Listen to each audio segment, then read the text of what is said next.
Assalamualaikum, kembali lagi di Divlogin episode 3 bersama Intak. Nah, kali ini kita bakal ngapain sih, Bun? Nah, di episode ketiga kali ini, kita dari Divisi Intak bakal kenalan, seru-seruan, dan pastinya berbagi hal-hal yang bermanfaat buat para Sobat Insen. Ya, nggak usah lama-lamaan, langsung aja kita ke segmen pertama, yaitu ngangenin.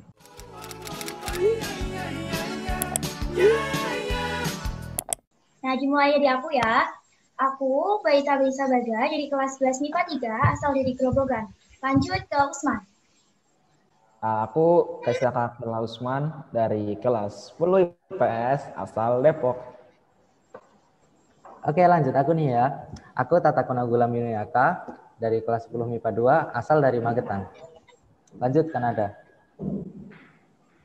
Aku Arifah Putra Tunada dari 10 MIPA 3, asal dari Solo. Nah, itu tuh barusan perkenalan dari kita.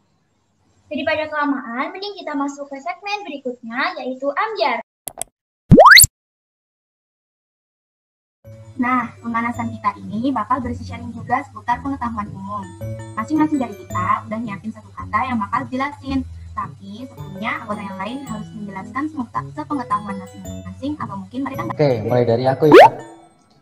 Jadi buat kata yang pertama, ada yang tahu arti kata lajnah nggak? Apa? Antum. Lajnah. Apa ya? Lajnah. Biasanya Bahasa apa sih? Bahasa Arab. ya betul, bahasa Arab. Lajnah itu diambil dari bahasa Lajnah. Skip lah, nggak bisa bahasa Arab. Lajnah pentasihan Al-Quran. Lajnah, ada yang tahu nggak? Nada Apa sih itu? Lancar atau apa? Bukan. Nggak ada yang jawab. Najwa tahu nggak? Nada tahu nggak tuh? Oke, pas nih ya. Nah, jadi aku kasih tahu nih ya. Lajnah itu artinya kayak komisi gitu loh, kayak panitia. Biasanya di depan Al-Quran, di halaman depan Al-Quran itu ada tulisan dalam bahasa Arab, dalam tulisan Arab huruf hijaiyah, tapi bacanya bahasa Indonesia gitu. Biasanya kayak lajnah pentasihan mushaf Al-Quran gitu. Nanti oleh siapa gitu. Ada gitu. Artinya Nggak masuk akal. artinya komisi atau panitia gitu. Oke, lanjut. Siapa nih? Aku ya. Ya, KBT. Dari aku kata-katanya Tayen. Tahu nggak? Tayen. Tahu Tayen nggak? Tayan. Tayen. Tayan. Tayen. Apaan Tayan? Tayen kalau bahasa Jepang susah. Berat. Salah. Apa susah? Nggak tahu bahasa Jepang Tayen.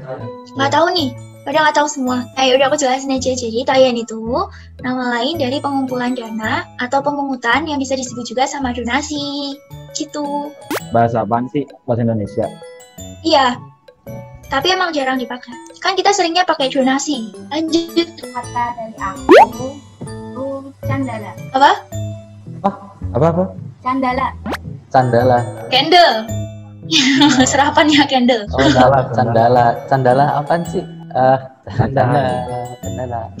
Canda marah. Candala. Ya tahu sih, susah amat dari tadi ya.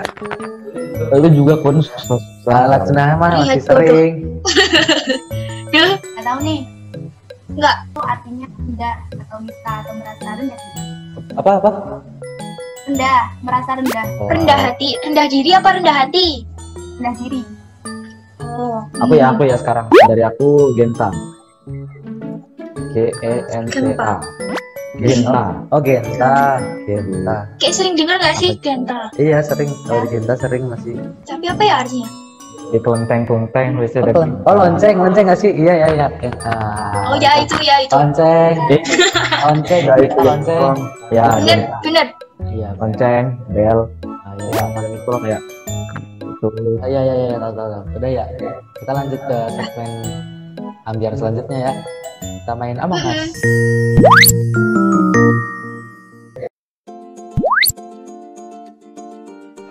Nah, sekarang kita masuk ke gamenya nih. Kita mau ngapain sih? Jelasin dong. Aku jelasin ini ya. Jadi kita ini mau main game Among Us tapi dengan sedikit modifikasi. Nah, modifikasinya itu kita bakal semacam main petak umpet gitu. Jadi meskipun nanti ada yang terbunuh, nggak boleh ada yang report.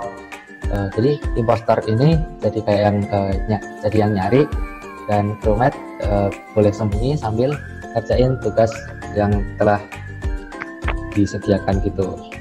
Ya, paham. Mulai aja ya. Oke, langsung kita mulai aja deh. Tenang. Aku impostor. Oke, Usman impostor ya. Siapa? Usman di situ dulu, Man. Sampai 10. Ya. 1, 2.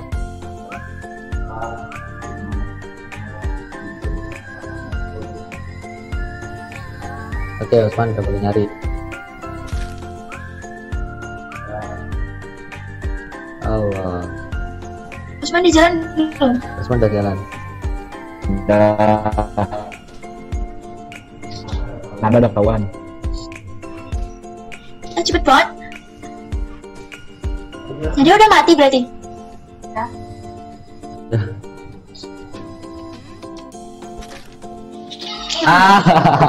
Cepet banget. Udah nggak bisa main. Udah mati. Apaan? Yuk play game yuk. Udah play game ya, kita main lagi yuk. Iya lucu.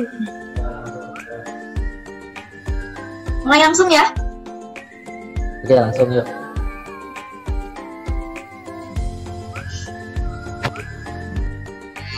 Aku imposter. Ya, alamat lama nih aku. Iya. Ya, 1, 2, 3, 4, Belum masuk. 5, 6, 7, 8, 9, 10.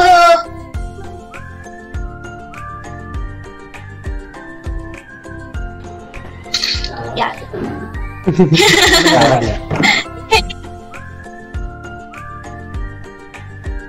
Ngeri kan beta nih.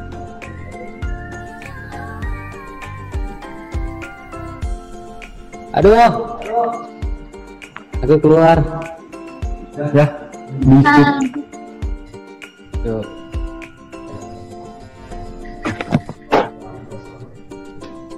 Siapa nih impostor? Aku Oke, Usman lagi ya. Usman.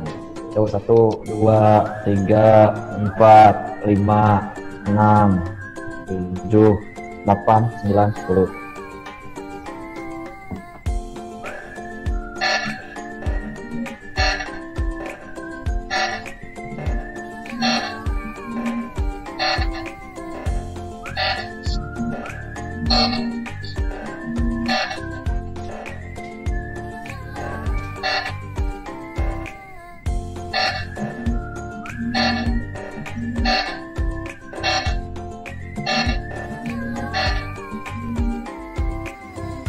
Ya, langsung menang dia. Ini oksigen. semangat. Sabotage oksigen sih, Usman. Ya ulang alhamdulillah, ulang lah, nggak boleh sabotasi. Yuk, kita mulai lagi yuk. Ngantuk ya, Man ya. Biar KB. Usman lagi ya, semua impostor ya. Ya langsung Man itu, Man.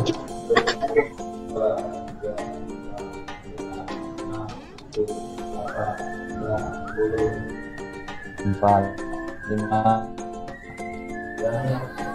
6, Usman lagi. 8, Iya, Usman lagi. Itu 10.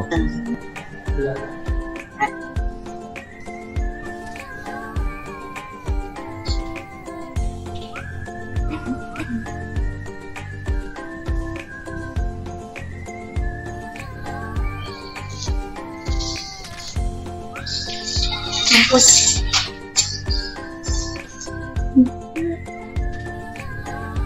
Aku udah mati. Ya, cukup. Ini tetap ngerjain tes boleh? Oh, Kalau jadi hantu. Harus. Ya. Enak.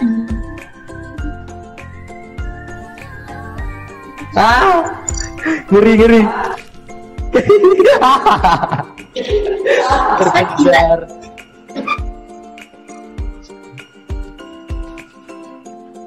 Oke, kita mulai lagi. Usman lagi.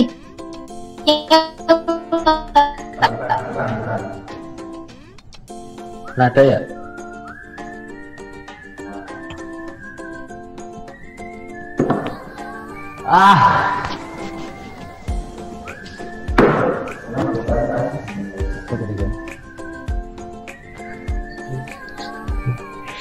Woi, kok mati mulu sih? Enggak. Sumpah yo, mengergetkan. Ih, Masuk. Apaan?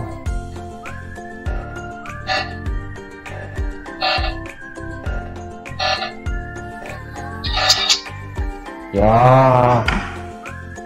nah gimana nih mainnya? Seru nggak? Ya lumayan. Cuman Biasa aja. Assalamualaikum warahmatullahi wabarakatuh. Saya Kaisaka Kelautman akan memberikan kepada kalian rekomendasi merek-merek sarung yang bagus kepada kalian, khususnya kepada kalian yang laki-laki. Karena sarung merupakan salah satu komponen utama dalam outfit sholat kita. Berikut adalah 5 daftar merek sarung terbaik versi Kaisaka Kelautman.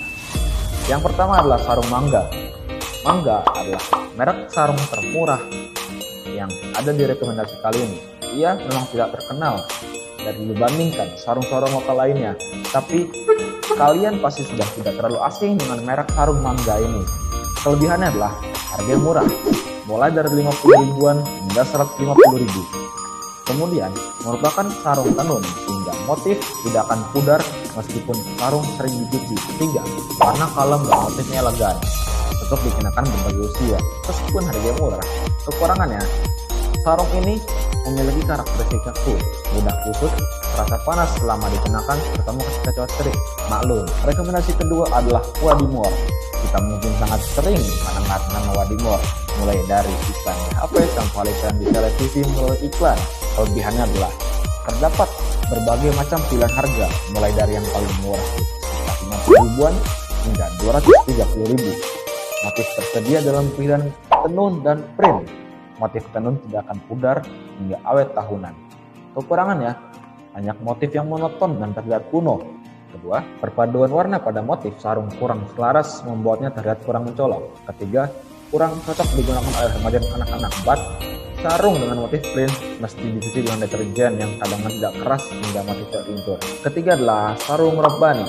Seperti halnya Wadimor, sarung Rabbani ini cukup dikenal oleh banyak orang. Kelebihannya adalah motif asli buatan desainer Rabbani ini tersedia dalam berbagai macam pilihan. Motif lebih modern dan cocok digunakan oleh remaja dan anak-anak. Dibuat dari kain BSC yang halus, adem, dan lebih jatuh atau lebih luas dan lembut dibandingkan katun biasa. Permukaan lebih licin dibandingkan katun pada umumnya sehingga tidak mudah kusut dan mudah disetrika. Harga masih tergolong murah, yaitu sekitar 100 ribuan. Kekurangannya adalah Rabbani ini cukup sulit ditemui karena hanya dijual di gerai-gerai Rabbani. Tempat adalah sarung gajah duduk. Gajah duduk juga merupakan sarung yang cukup populer. Kelebihannya adalah motif tenun, bukan print. Dibuat dari kain katun, luas dan adem, dan mudah dibeli di berbagai toko pakaian muslim. Harga masih terhitung ekonomis, yaitu sekitar 100 ribuan. Kekurangannya, motif mirip dengan merek Wadimor dan Mangga. Yang kelima adalah sarung atlas. Kelebihan, menggunakan kain songket. Motifnya menggunakan corak-corak kain khas Sumatera dan Sulawesi, sehingga memberikan kesan estetik yang mewah. Kekurangan, harga relatif mahal, mulai dari 130 ribuan. Ya segitu saja, semoga kalian lebih tertarik dan menambah referensi bila kalian ingin beli sarung untuk dikenakan sebagai outfit sholat kalian. Sekian dari saya, wassalamualaikum warahmatullahi wabarakatuh. Assalamualaikum warahmatullahi wabarakatuh. Jadi kali ini aku akan ngasih kalian rekomendasi buku-buku Islami. Yuk langsung aja. Yang pertama, buku Sirah Nabawiyah karya Syekh Muhammad Said Ramadan Al-Buti.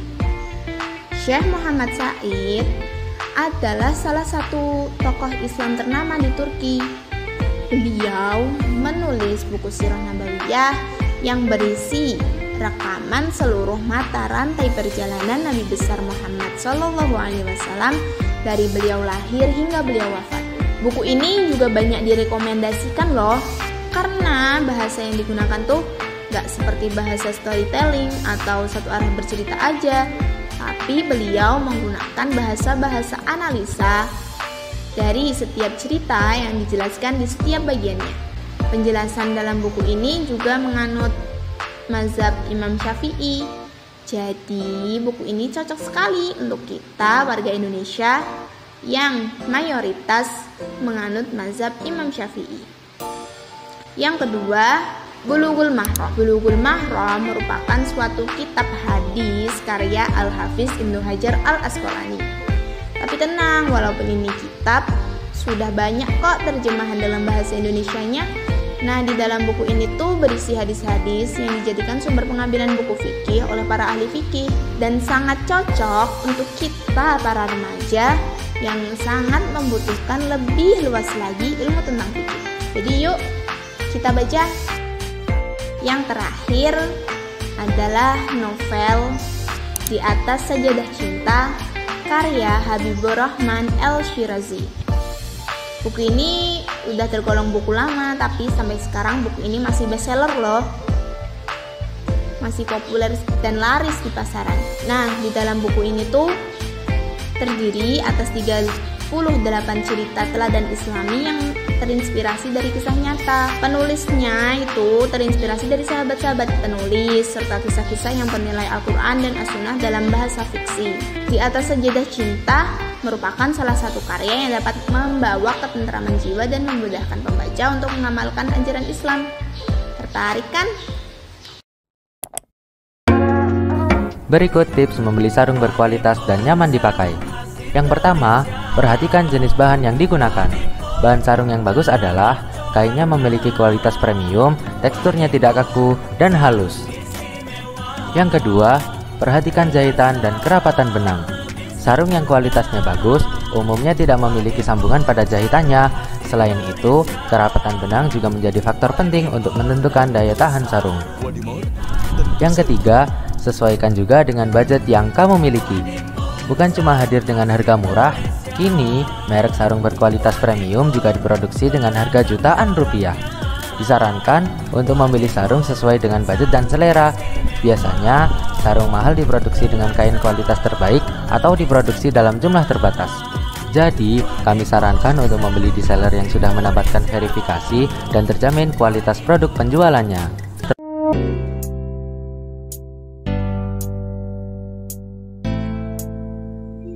Kalian mesti tahu tentang ramalan-ramalan zodiak yang biasanya ada di majalah, surat kabar, atau sosial media. Nah, yang dibahas juga bukan zodiak aja. Ada sio, tarot, golongan darah, garis tangan, dan yang lainnya. Menurut Islam, percaya dengan ramalan seperti itu bukan tidak dianjurkan, tapi sangat diharamkan. Kenapa begitu? Karena ramalan-ramalan seperti itu merupakan perkara gaib, dan yang tahu perkara gaib hanya Allah Subhanahu wa Ta'ala. Makanya kita nggak boleh percaya sama ramalan begitu. Kita nggak boleh menyekutukan Allah, bukan? Orang yang membaca aja udah dapat hukuman, yakni sholatnya nggak akan diterima selama 40 hari. Dalam artian, gak bakal dapat pahala sama sekali. Rugi bukan? Membaca aja udah dapat dosa, apalagi percaya. Iya kan? Nah, tapi mesti dari kita ada yang udah terlanjur baca nih. Terus ngerasa kalau itu tuh sama kayak diri kita, sama kayak kepribadian kita. Sebenarnya itu kenapa sih? Nah, itu karena ada Barnum Effect atau efek Barnum. Barnum Effect merupakan manipulasi psikologi, di mana dalam ramalan zodiak tersebut dituliskan secara general. Misalnya, dalam ramalan zodiak dituliskan orang yang memiliki zodiak Gemini akan selektif dalam memilih pasangan. Dia akan berhati-hati terhadap orang yang mendekatinya. Wah, orang Gemini saat baca itu langsung, wah ini aku banget, ini kepribadian aku banget, ini relate banget, cocok banget. Padahal semua orang juga kayak gitu. Semua orang yang baca itu pasti juga ngerasain relate sama dirinya. Karena apa? Karena secara general, bukan spesifik. Jadi wajar aja kalau semua orang bisa ngerasain itu tuh sesuai sama dirinya. Nah, setelah tahu tentang Barnum Effect itu, dan tahu ternyata dilarang juga dalam Islam, apa kalian yakin masih mau percaya sama zodiak? Jangan ya, dosanya besar loh.